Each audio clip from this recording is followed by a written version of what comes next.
In this video, what we're going to do is take a look at Cinema 40's built-in particle system and forces. Now, this is an X particle, so we won't be able to do anything like fluid. And there's plenty of more powerful things you can do with X particles, but for motion graphics, Cinema 40's particle systems can give you a lot when it comes to animation. So let's go ahead and get started.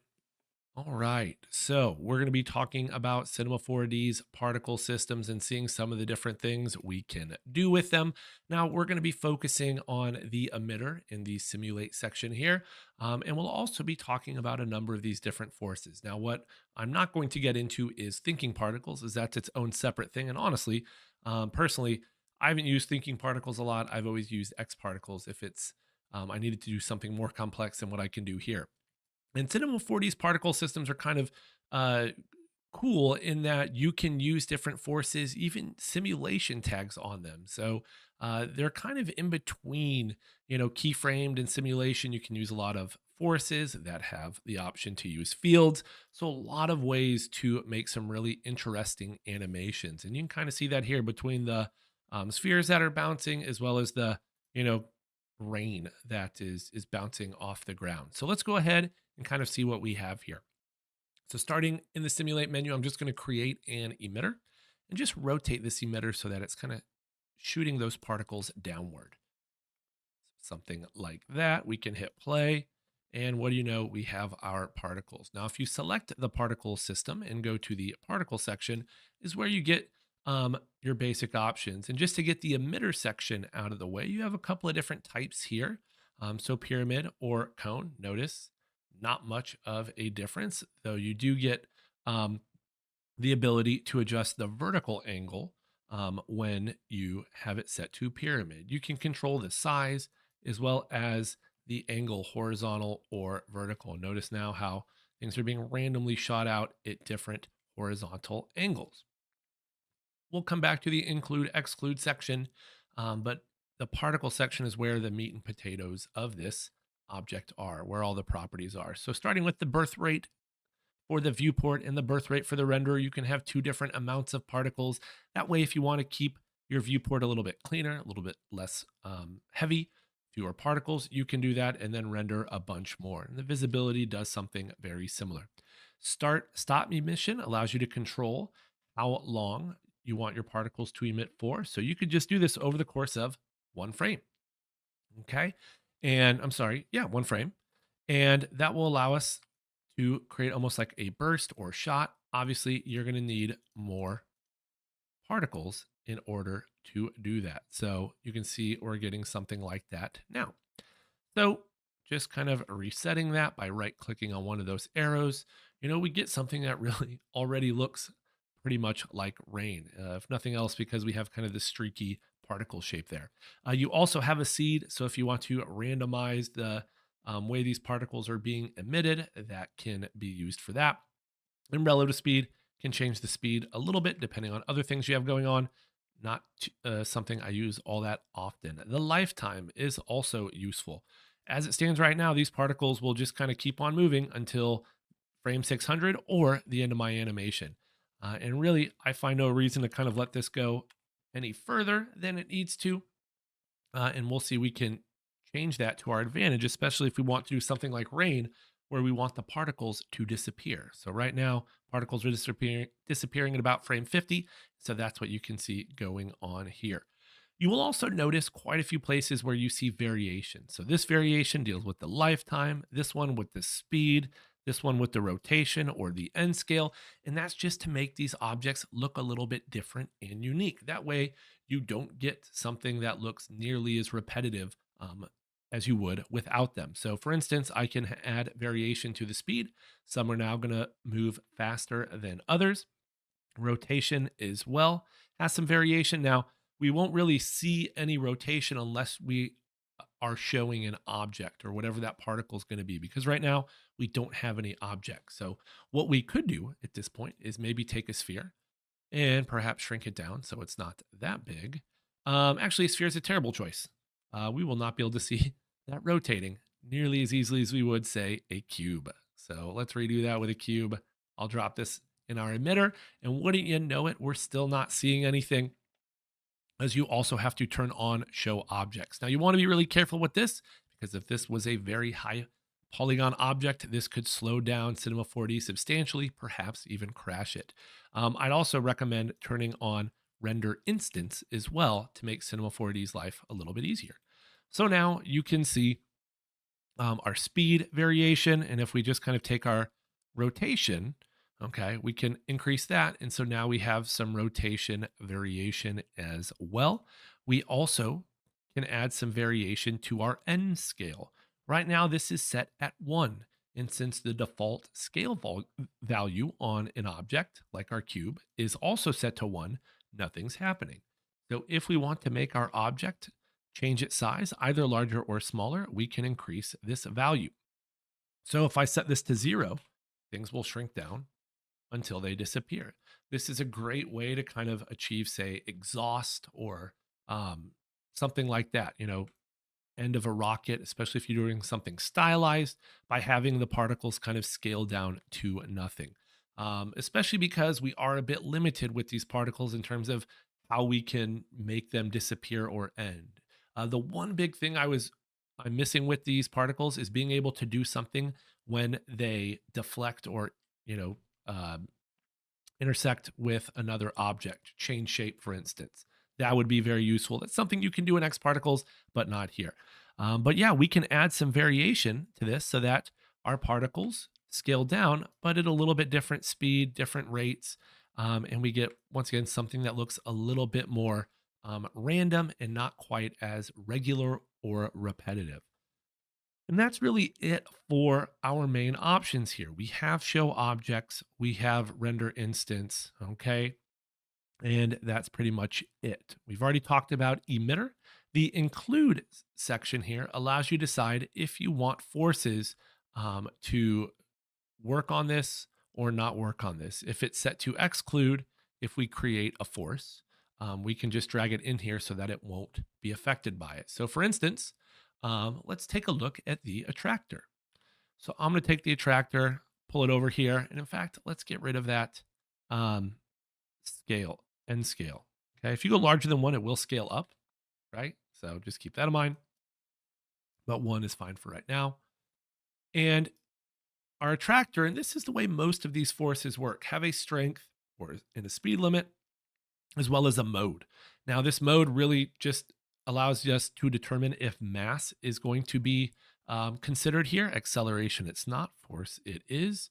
And as I start to increase the strength here, you will see some of these particles start to get pulled to or attracted to, right, our attractor, which at this point doesn't really have any display or an icon or anything like that.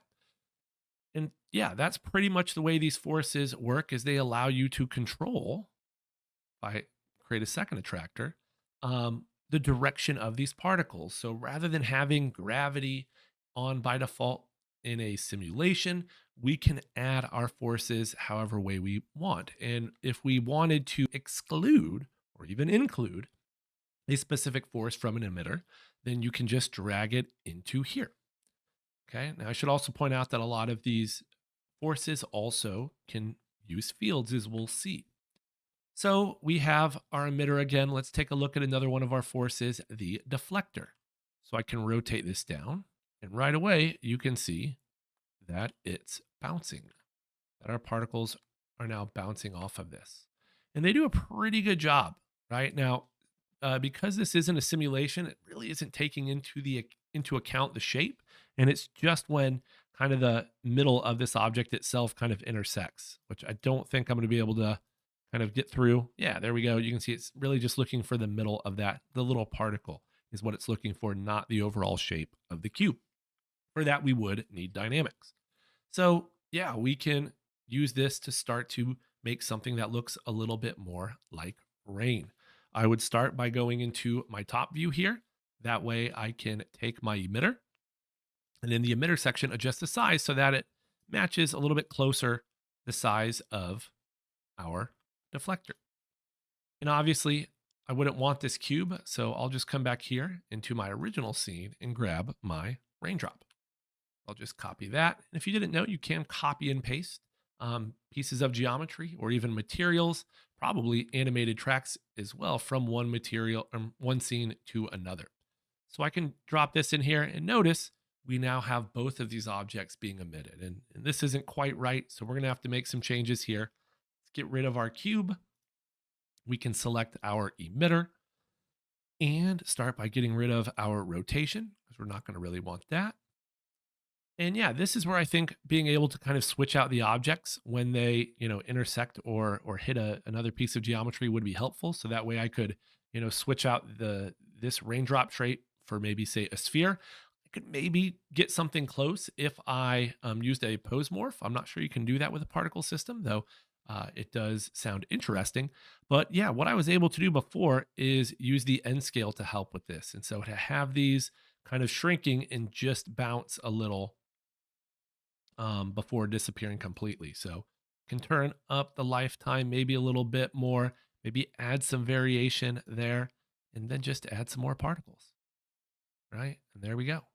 Now, one of the big issues with particle systems is being able to see the particles themselves being born, right?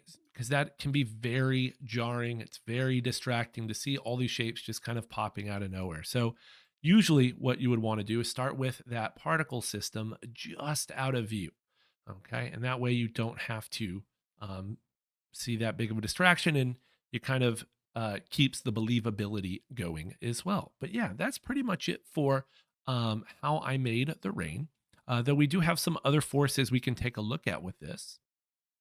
Okay. Back in forces, we have our destructor. So if you want these to disappear, can use our good old destructor, right? Notice how it's just the ones inside. Okay. So that can be really useful. You can also add some randomness here. You want just a few, just want to kind of limit things a little bit, the destructor can help. What I've used this before is really in simulations when something is kind of going through the ground and you want to just kind of get rid of those and not have them continue to be calculated and simulated through the course of your animation. So putting that destructor underneath something like this, a ground where maybe things are going to get through and you don't want to increase a bunch of quality settings because it's not very noticeable. Destructor there can work. Continuing on, we also have our field force. Could really do a whole video, a whole series on the field force, but this allows you to use fields to create a force. But that's pretty much all I want to say. Putting a random field in here is one of the most basic things you can do, but it gets really crazy really quickly with the field force. Continuing on, in our forces, we also have friction. So if you want to kind of slow particles down, okay, I think I just talked about this in my slow-mo video, that you can, do this with friction and then also combine it with a field. So for instance, I could do a spherical field and notice the ones inside here are going to slow down. And if I want more of that, well, then in the object tab here, I can adjust the strength. You can see now more of them are slowing down. Angular strength in this force here refers to rotation. And because we don't have these rotating, it's not going to make a difference. But yeah, we can see these slowing down, especially as they get more towards the center of the sphere. If we wanted to see that a bit further, let's increase the offset. So now, as long as it's inside the sphere at all, they're going to be slowing down. Okay, so that is friction. All right, just a couple more left. Gravity, pretty straightforward, right? And, if we are going to just use regular plain old gravity, then we may just want to simulate this. Though, one of the things that's nice is, these are simple particles. So it's very easy to create a bunch of them, whereas it might be harder, say, using MoGraph and to also include dynamics in them. So that's, really one of the advantages of a particle system like this. So gravity, and just like you would expect, and really you can do with dynamics, you can control the strength of this. So if you want less gravity, go ahead. Oops, I didn't want 0, but you can do something a little bit less, like 300 centimeters. Completely up to you. Coming back to our forces, just about done here. We got rotation. Okay, pretty straightforward. Once again, essentially speed and mode. acceleration force, or aerodynamic wind. Never used that myself. Honestly, acceleration and force really don't make too much of a difference because as these are just particles, we really don't um, we haven't assigned any mass to them. Really, to do that, you need to use our simulation tags and specifically the bullet tags. Okay, but you can see we're getting these to rotate. If you want to create, say, or a tornado or something, this could potentially be helpful. Now we're getting something to twist. There we go. Just need to kind of work on the shape a little bit. Could probably do that with, say, an attractor. So let's do that really quick. See what we can do here. Kind of going off script. Although, who am I kidding? I don't have a script. Increase the strength. So we should see these get pulled towards our. That's still not very high for the strength. Our attractor, which is in the middle. So I was hoping to get something a little bit more like a kind of tornado, maybe just a bit, but between the scaling and the life, it's, not the greatest. But yeah, that could help you achieve something like that. Now, what could be fun if we were also trying to create a tornado or a twister or whatever would be then, I'm not even sure this is going to work, put this into a tracer. So are we going to get paths for our, yeah, look at that. So now we're getting all these splines created from our particles, and we could do all sorts of fun things with those using a sweep in order to create more geometry. So that could be another interesting kind of use case or combination along with our forces here. So going back to what we had to get through the rest of these forces, that leaves turbulence. Once again, really a great way for adding randomness. Okay, and you can kind of see that here. It's almost working against us though, because we're seeing them kind of go back and forth. So this maybe the strength is a bit too high, perhaps the frequency. Strength going to control the amount of randomness or turbulence, the scale, kind of the size of that noise pattern. Okay, so larger scale, you're going to see things, especially if we increase the strength, kind of move in larger curves, arcs, as opposed to smaller curves, arcs. And then frequency, the speed. So you could lower that as well if you want. Perhaps something just a little bit more, once again, random, just to make these look a little bit different and unique. Now, as I said, we can put multiple objects in here. So I could maybe have a big raindrop, maybe a little raindrop. That could be another way to create some randomness to make this look a little bit less repetitive. All right, I think we're just about done. We have wind. And so if you want to push these, really, it's almost like a push than a wind. You can see that's what we're able to achieve with this. Okay, great. Awesome. Looking good. So that's all of our forces. Now I want to show just a couple more things here. I want to show how we can incorporate dynamics into this. So I'll create a sphere, scale it down, put that in there, take out our raindrops. Now we just have our spheres. And yeah, the deflector, almost makes us, almost tricks us into thinking this is a simulation. But the one difference is that because it's not a simulation, our particles can intersect. And so if we don't want that, well, we can actually create a simulation here. You can apply your simulation tag, I believe, either to emitter or the sphere. We'll double check that. The settings might kind of play a role there. But we have our plane, and we're going to add our collider body tag from our bullet tags. Okay, not our simulation tags, but our bullet tags. We'll add a collider body, and we'll give this a shot. We'll add a rigid body tag to the emitter itself. And yeah, there we go. We can see that those are now simulated. And we'll also see that these objects no longer intersect.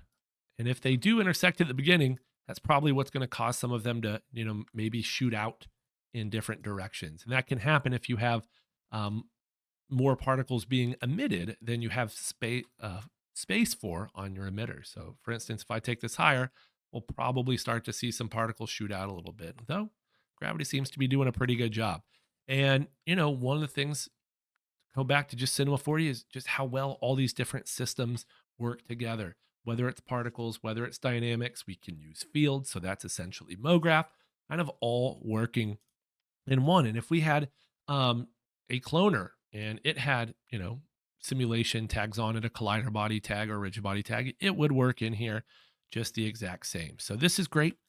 Awesome way to just create a bunch of interesting animation, especially when you factor in um, all our different forces. And like I said, these forces can work with dynamics. So, for instance, I could very easily create, I don't know, an attractor. Okay. Now, one of the big differences with, working with dynamics and these forces is that the forces have to overcome gravity. So that can be very challenging. So we may need to use a really high amount. And now you can see they're all kind of being pulled into the middle and then getting shot out. But we're able to create some really interesting combinations here, working with particles, working with dynamics as well. So wanted to show that. Now, before I finish this up, one last thing that's kind of cool looking, although it's getting really fast, is rendering particles. Rendering particles is something that we want to take into consideration here. So let's get rid of the attractor. We can keep our deflector. Okay. Uh, I'm able to throw a lot of particles at Cinema 4D, and it seems to be doing a pretty good job. Now, these are only basic spheres. If I had a more complicated object, though, that could absolutely slow down my viewport performance as well as playback. And so with Redshift, you can actually create the particles themselves at render time. And what that means is I actually don't need geometry in there at all. I'll keep that cube actually. Let's just put that down there. And instead, what I can do is add my Redshift. Well, would help if my renderer was set to Redshift. My Redshift um, object tag to my emitter. So I switched my renderer to Redshift. I'm creating my Redshift object tag on my emitter. And because it's on this emitter, we now have this particles section where you can choose from several different options for built-in particle shapes or even custom objects as well. And that's why I have this dome light in here so that we can kind of see what that looks like. Okay, nothing at the moment because this is disabled. If I switch this to sphere instances, we can see those. We also see my giant sphere there. See if we can't zoom in on those. And yeah, if we want to work with the scale multiplier, we absolutely can. So maybe we just set that to say 5. And there we go. And because these spheres are being created at render time by Redshift, it's going to be a lot more efficient than letting Cinema 4D create that geometry and having to pass it over to Redshift at render time. So that sphere instances, quad instances, or cubes. Notice how, well, I'm not sure it's just because of this. Quad could actually just be a plane. Let me see if I'm what we're working with here. Um, Looks like it's a plane. It looks like it's always facing the camera. Now, perhaps that's because I don't have any rotation variation in here. So maybe that's what's making it a little bit tricky to see this. But yeah, it looks like these quads might just be planes. I guess makes sense, right? Four-sided polygon is really just a plane, not a cube, but that would be six-side. We can always do custom objects, okay, or optimize spheres. Let's go optimize spheres really quick. And these are just kind of low poly.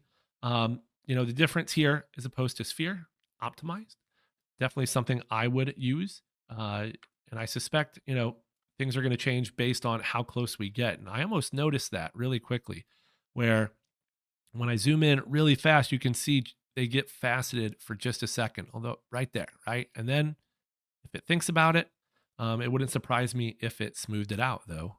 It doesn't seem to be doing that here. So maybe I just kind of, no, interesting. Well, it was interesting. Oh, you know what? That's our regular sphere.